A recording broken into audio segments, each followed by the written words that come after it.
నమస్కారం అండి. జనరల్‌గా మధ్యతరగతి కుటుంబాల్లోని ఫైనాన్షియల్ ప్లానింగ్ అన్నది చాలా ప్రాపర్ వేలో ఉండాలి. లేకపోతే దెబ్బతింటారు.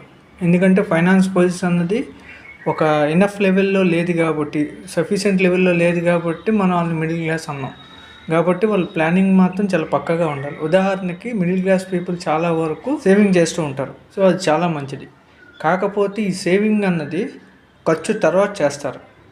ఇక్కడ ఒక చిన్న చేంజింగ్ ఏంటంటే సేవ్ చేసిన తర్వాత ఖర్చు పెట్టాలి. అంటే ఉదాహరణకి ఒక 5000 రూపీస్ వాళ్ళకి ఇన్కమ్ వచ్చిందనుకోండి. ఆ 5000లో వాళ్ళ ఖర్చులు పోను ఒక 3, 5, 4 పోతే మిగిలిన 1, 1.5 వాళ్ళు సేవింగ్‌లో ఏస్తారు. అలా కాకుండా వాళ్ళు ముందే ఫిక్స్ అవ్వాలి. 5000 వచ్చింది దీంట్లో ఇంత సేవింగ్ అని ముందే ఫిక్స్ అయిపోవాలి. అయిపోయి ముందే ఒక సేవింగ్ చేశారనుకోండి.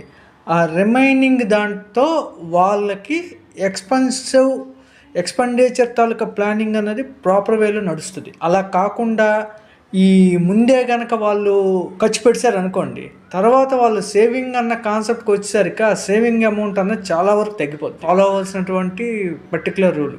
At the same time middle class పీపుల్‌లో చాలా వరకు ఏంటంటే కంపేరింగ్ ఎక్కువ ఉంటుంది. అంటే వాళ్ళు ఇలా చేశారు, మనం అలా చేయలేకపోతే మనం కూడా అలా చేయాలి. ఈ టైప్ కంపేరింగ్ ఉంటుంది.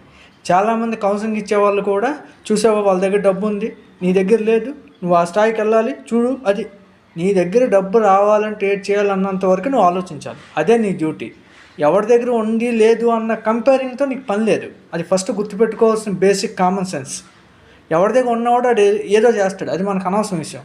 మనం ఏం చేయాలి, ఏం చేసి మనం సంపాదించాలన్నదే మనం చూసుకోవాలి. ఇక్కడ మనం ఫస్ట్ గుర్తుపెట్టుకోవాల్సిన విషయం ఏంటంటే, మనం ఎదుటోడు ఒక ఫంక్షన్కి లేకపోతే ఒక కార్యానికి ఒక విషయానికి ఎంత అయితే ఖర్చు పెట్టారో అది చూసి మనం ఎప్పుడు ఖర్చు పెట్టకూడదు. చాలామంది మిడిల్ క్లాస్లో ఏం చేస్తారంటే రూపాయి దాస్తారు. ఒక ₹1,00,000 అవ్వగానే ఓ ఫంక్షన్ చేసి 2.5 లక్షలు ఖర్చు పెడతారు. నువ్వు దాచిన ₹1,00,000 2.5 లక్షలు ఎలా ఖర్చు పెట్టగలిగావు అంటే 1,50,000 మళ్ళీ అక్కడ అప్పు. వచ్చిన ఇన్కంలో మళ్ళీ నువ్వు నీ ఖర్చులు పోను, అప్పు తీర్చడానికి పోను, ఇంకా సేవింగ్కి జీరో. ఇది మాత్రం ఎప్పుడు కరెక్ట్ కాదు. సో ఎప్పుడైనా సరే మిడిల్ క్లాస్ పీపుల్ అన్న వాళ్ళు ఎప్పుడు కూడా సేవింగ్ ఫస్ట్ ప్రయారిటీ ఇవ్వాలి, ఎక్స్పెన్సెస్ సెకండ్ ప్రయారిటీ ఇవ్వాలి. ఈ కథలు కార్యాలు ఫంక్షన్లు అన్న పేరుతోని చాలా బిలో లిమిటెడ్గానే ప్లాన్ చేయాలి తప్ప కానీ అంతకన్నా ఎక్కువ చేయకూడదు.